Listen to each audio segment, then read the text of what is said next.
بسم اللہ الرحمن الرحیم۔ السلام علیکم۔ آج 12 نومبر بروز اتوار ہم بات کریں گے دو اہم ایشوز کے حوالے سے۔ سپریم کورٹ آف پاکستان میں اعتزاز احسن صاحب نے ایک درخواست دائر کی تھی کہ پاکستان تحریک انصاف کے رہنماؤں کی جو جبری گمشدگیاں ہیں اور پھر اس کے بعد جو جبری طلاقیں ہیں پاکستان تحریک انصاف سے، اور اس طریقے سے اگر سیاسی جماعتوں کو چھڑوانے کا معاملہ آ جائے تو پھر تو ہمارے ملک کی جمہوریت تباہ ہو جائے گی، اس پر جو سپریم کورٹ آف پاکستان کا فیصلہ سامنے آیا ہے، registrar supreme court of Pakistan کا، وہ بالکل مختلف ہے یا مخالف ہے جسٹس منصور علی شاہ صاحب کے حالیہ فیصلے کی۔ منصور علی شاہ صاحب نے کیا فیصلہ دیا تھا؟ عمران خان اور پاکستان تحریک انصاف کے حوالے سے درخواست پر، اعتزاز احسن صاحب کی درخواست پر رجسٹرار آفس نے کیا اعتراضات لگا کے درخواست کو مسترد کیا ہے اور آگے اس کا مستقبل کیا ہے۔ ایک بات میں آپ کو بتاتا چلوں کہ یہ وہی رجسٹرار صاحب ہیں جب ایک حال ہی میں ایک درخواست دائر کی گئی تھی اور یہ ٹاپ سٹی ہاؤسنگ سوسائٹی کے اونر کی جانب سے فیض حمید کے خلاف درخواست دائر کی گئی تھی، 184(3) کی درخواست دائر کی گئی تھی۔ یہ ایک انفرادی شخص تھا جو یہ کہتا ہے کہ میرے ساتھ یہ ہوا انفرادی طور پر کہ فیض حمید نے یا ان کے جو لوگ تھے انہوں نے یہ کیا۔ اس کو جو بعد میں سپریم کورٹ آف پاکستان میں قاضی فیاض عیسیٰ صاحب کے ساتھ کوئی جج بھی تیار نہیں تھا اس درخواست کو سننے میں یا اس پر کارروائی میں، چونکہ ڈائریکٹ سپریم کورٹ میں اس طرح کی کارروائی ہو نہیں سکتی تھی، اس پر سپریم کورٹ آف پاکستان نے اس کیس کو واپس کر دیا اور کیس رجسٹرار آفس نے اس درخواست کو قابل سماعت قرار دیا۔ رجسٹرار آفس نے کوئی اعتراض نہ لگایا اور وہ درخواست ڈائریکٹ قاضی فیاض عیسیٰ کے بینچ میں لگی اور قاضی فیاض عیسیٰ کے بینچ نے اس کو سنا۔ مطلب یہ ہے کہ جو قاضی فیاض عیسیٰ صاحب کے بیانیے یا ان کے جو نظریہ ہے اس کے قریب درخواستیں ہوں گی تو رجسٹرار سپریم کورٹ 184(3) میں کوئی اعتراض نہیں لگائے گا اور وہ direct supreme court of Pakistan میں وہ سماعت کے لیے مقرر ہو جائیں گی۔ لیکن جو قاضی فیاض عیسیٰ صاحب کو سوٹ نہیں کریں گی ان درخواستوں پر قاضی فیاض عیسیٰ صاحب کوئی کارروائی نہیں کریں گے اور ان درخواستوں پر قاضی فیاض عیسیٰ صاحب اعتراض لگوا دیں گے۔ یہ اس وقت تک کی صورتحال سامنے آئی ہے۔ سپریم کورٹ رجسٹرار نے top city housing society owner کی جو 184(3) کی درخواست تھی اس کو قابل سماعت قرار دیتے ہوئے آگے بھیج دیا تھا اور انہوں نے اس پر کوئی اعتراض نہیں لگایا تھا۔ اب سب سے پہلے تو میں آپ کے سامنے جسٹس منصور علی شاہ صاحب کا یہ فیصلہ ہے، یہ 39/2021 یہ فیصلہ ہے۔ عمر رضا بندیال صاحب چیف جسٹس تھے اور اس وقت درخواستوں پر جو اعتراضات لگتے تھے، سپریم کورٹ میں جب درخواست پر اعتراض لگ جائے اور وہ واپس کر دی جائے تو پھر اس کو ان اعتراضات کے خلاف اپیل دائر کی جاتی ہے جو چیمبر میں سنی جاتی ہے۔ اگر تو وہ چیمبر میں سنی جائے اور اپیل منظور ہو جائے اور اعتراضات کالعدم ہو جائیں تو پھر کہا جاتا ہے کہ اس کو اوپن کورٹ میں بینچ کے سامنے مقرر کیا جائے۔ اگر اپیل بھی خارج ہو جائے تو اس کے خلاف پھر اوپن عدالت میں کیس سنا جاتا ہے۔ دونوں صورتوں میں کیس اوپن عدالت میں جوڈیشل سائٹ پہ دیکھا جاتا ہے۔ سپریم کورٹ کے جو جج ہیں سید منصور علی شاہ صاحب نے، انہوں نے چیمبر اپیل میں انہوں نے کہا کہ it is under lined that even if a petition اور an appeal is پرائما فیشی naan maintainable, اگر یہ لگ بھی رہا ہو کہ ظاہری طور پر کوئی بھی جو درخواست ہے یا کوئی بھی پٹیشن یا اپیل ہے وہ قابل سماعت نہیں ہے، under the provisions of the constitution آ لا اور the rules referred by the petitioner or appellant for filing the same, کہ اگر وہ قابل سماعت نہ ہو اس کے باوجود still the question of maintainability of the petition or the appeal under the referred provision is to be adjudicated by the court on the judicial side۔ اگر for the sake of argument کوئی ایسا petition ہے، appeal ہے جس پر کوئی ایسا سوال ہے جو آئین کے مطابق درست نہ ہو، اس میں کوئی ایسی پریئر کی گئی ہے جو آئین کے مطابق، رولز کے مطابق یا کسی آرڈر کے مطابق نہ ہو اور وہ ناقابل سماعت ہو اور پرائما فیشی نظر آ رہا ہو کہ وہ قابل سماعت نہیں ہے، اس کے باوجود اس کو جج کرنا، وہ اس کی ایڈجوڈیکیشن، اس کا فیصلہ کرنا، یہ عدلیہ کا کام ہے، وہ ایک انتظامی عہدیدار رجسٹرار کا کام نہیں ہے۔ Still the question of maintainability of the petition or the appeal under the referred provisions is to be adjudicated by the court on the judicial side and not by the registrar on the administration side، کہ وہ انتظامی site پر registrar کا یہ کام نہیں ہے کہ وہ کسی درخواست کو قابل سماعت قرار دے اور کسی درخواست کو ناقابل سماعت قرار دے۔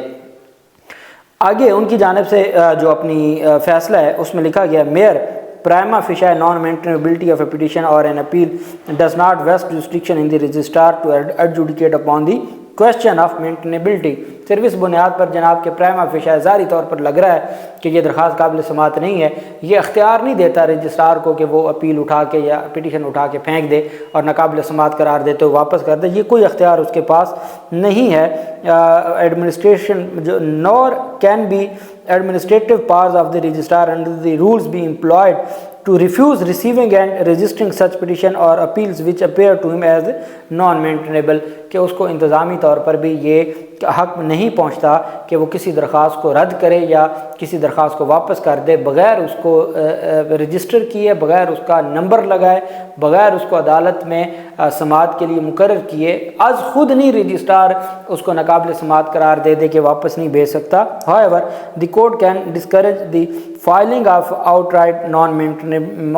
non-maintainable frivolous and vexatious petitions۔ انہوں نے کہا یہ سپریم کورٹ کی ذمہ داری ہے، یہ عدالت دیکھے گی کہ اگر کوئی اس طرح کی پٹیشن سامنے آتی ہے تو اس کو عدالت ہر صورت ڈسکریج کرے گی اس طرح کی پٹیشنز کو، اپیلوں کو جو نظر آ رہا ہے کہ وہ ٹائم کا ضیاع ہے یا ناقابل سماعت ہے، یہ فریولس ہے، ایسی پٹیشن کو عدالت تو ڈسکریج کر سکتی ہے، لیکن رجسٹرار کا کام ہے کہ جو بھی درخواست ہے اس پر نمبر لگائے اور آگے عدالت میں سماعت کے لیے مقرر کر دے۔ اپیل بائی امپوزنگ کاسٹ آن دی، اور انہوں نے کہا کہ وہ جو پٹیشنرز ہیں ان پر جرمانہ عائد کر سکتی ہے عدالت اگر کوئی اس طرح کی وہ فریولس اپلیکیشن لے آئے ہیں، اور جو اپیلانٹس ہیں under order 17 rule 20 of the rules, اس کے تحت انہوں نے کہا کہ اختیار ہے عدالت کے پاس کہ وہ اس کو جرمانہ عائد کر سکتی ہے۔ لیکن رجسٹرار کون ہوتا ہے درخواست ناقابل سماعت قرار دے کے مسترد کرنے کا؟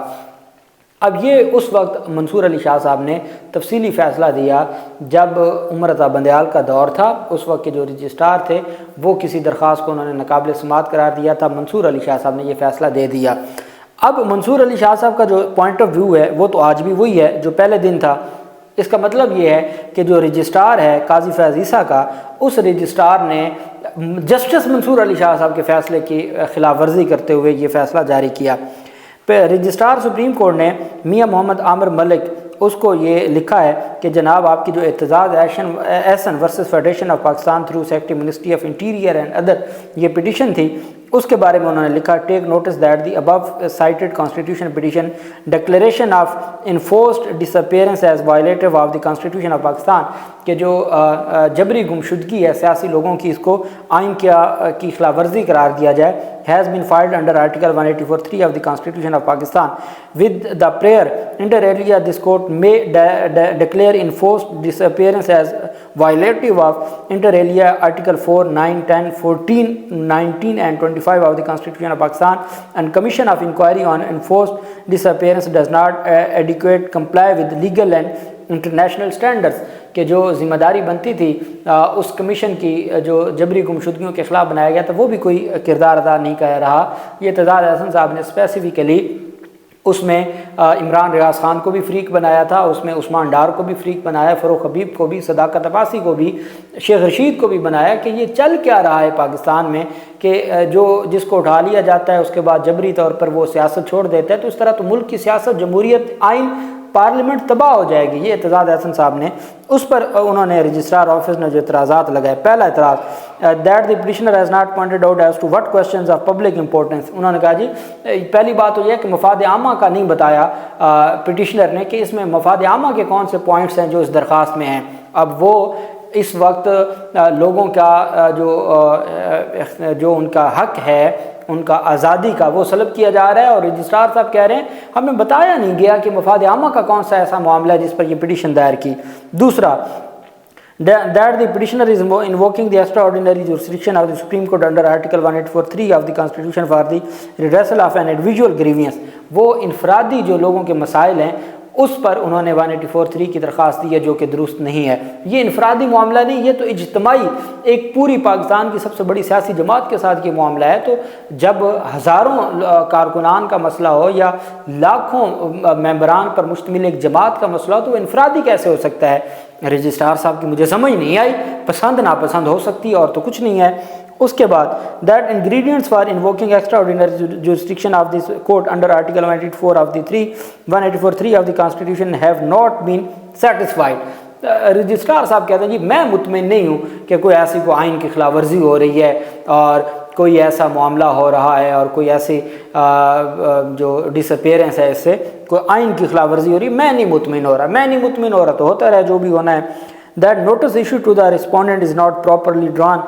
that the certificate provided at page 33 of this constitution petition does not fulfill the requirements. انہوں نے وہ جو ٹیکنیکل چیزیں ہیں موٹی انہوں نے دو باتیں کی ہیں کہ جناب یہ ایک تو مفاد عامہ کا کیس نہیں ہے اور دوسرا یہ ہے کہ کسی بھی انفرادی شخص کا جو کیس ہے وہ نہیں سپریم کورٹ میں دائر ہو سکتا، حالانکہ اس میں تمام صوبوں کے آئی جی کو، تمام صوبائی حکومتوں کو، نگران حکومتوں کو، وفاقی نگران حکومت کو فریق بنایا گیا تھا، وزارت داخلہ کو فریق بنایا گیا تھا، اداروں کو فریق بنایا گیا تھا، اور انہوں نے کہا تھا کہ یہ ہماری جمہوریت جو آئین کی روح ہے وہ ہے جمہوریت، اور جمہوریت کو اس وقت نقصان پہنچایا جا رہا ہے کہ پہلے ایک بندہ غائب ہوتا ہے، اس کے بعد وہ کسی ٹی وی چینل پر آ کے اپنا انٹرویو دیتا ہے، عمران خان کے خلاف یا پی ٹی آئی کو چھوڑنے کی بات کرتا ہے، وہ رہا ہو جاتا ہے. تو اس سے ہماری جمہوریت برباد ہو جائے گی، ہماری سیاست تباہ ہو جائے گی، ہماری پارلیمنٹ کا نظام ختم ہو جائے گا، ہماری آئین کی جو بیسک آئیڈیالوجی ہے وہ ختم ہو جائے گی. وہ یہ کام لے کر کہ جناب آئین ٹوٹ رہا ہے ملک میں، لوگوں کا جو بنیادی انسانی حق ہے کہ وہ اپنی مرضی کی جماعت اور اپنی مرضی کی گیدرنگ اور اپنی مرضی کی سیاسی ایکٹیویٹیز کر سکیں، اس جو بنیادی انسانی حقوق ہے، جب کسی کا بنیادی انسانی حق اور وہ پبلک ایٹ لارج کا بنیادی انسانی حق چھینا جا رہا ہو تو یہ مفاد عامہ کا کیس نہیں ہے. تو رجسٹرار صاحب مجھے تو نہیں سمجھ آئی کہ جناب پھر آپ کس کو مفاد عامہ کا کیس کہتے ہیں. وہاں فیض حمید کے خلاف ایک انڈیویجول جو اونر تھے ایک پرائیویٹ ہاؤسنگ سوسائٹی کے، ان کی درخواست کو آپ نے بغیر اعتراض مقرر کر دی اور اس پر سماعت بھی ہوئی اور باقاعدہ عدالت نے ڈیسائیڈ بھی کیا. لیکن یہاں جہاں سینکڑوں ہزاروں اس وقت پاکستان تحریک انصاف کے کارکنان روپوش ہیں اور جو پکڑا جاتا ہے اس کے بعد جو معاملہ ہوتا ہے وہ اعتزاز احسن صاحب نے اپنی درخواست میں لکھا ہے، اس کے بارے میں آپ کہتے ہیں کہ وہ مفاد عامہ کا معاملہ نہیں ہے، وہ انفرادی معاملہ ہے. وہاں ٹاپ سٹی جو ہاؤسنگ سوسائٹی کے اونر ہے، چونکہ فیض حمید کے خلاف درخواست تھی تو آپ نے اس کو اعتراض نہیں لگایا، چونکہ عمران خان کے حق میں درخواست تھی تو آپ نے اعتراض لگا دیا. پھر سوالات تو اٹھتے ہیں اور اب تو ہم خیال صحافی بھی سوالات اٹھانا شروع کر دیا ہے. اللہ پاک پاکستان کا حامی و ناصر ہو. بہت شکریہ. اللہ حافظ. پاکستان زندہ باد.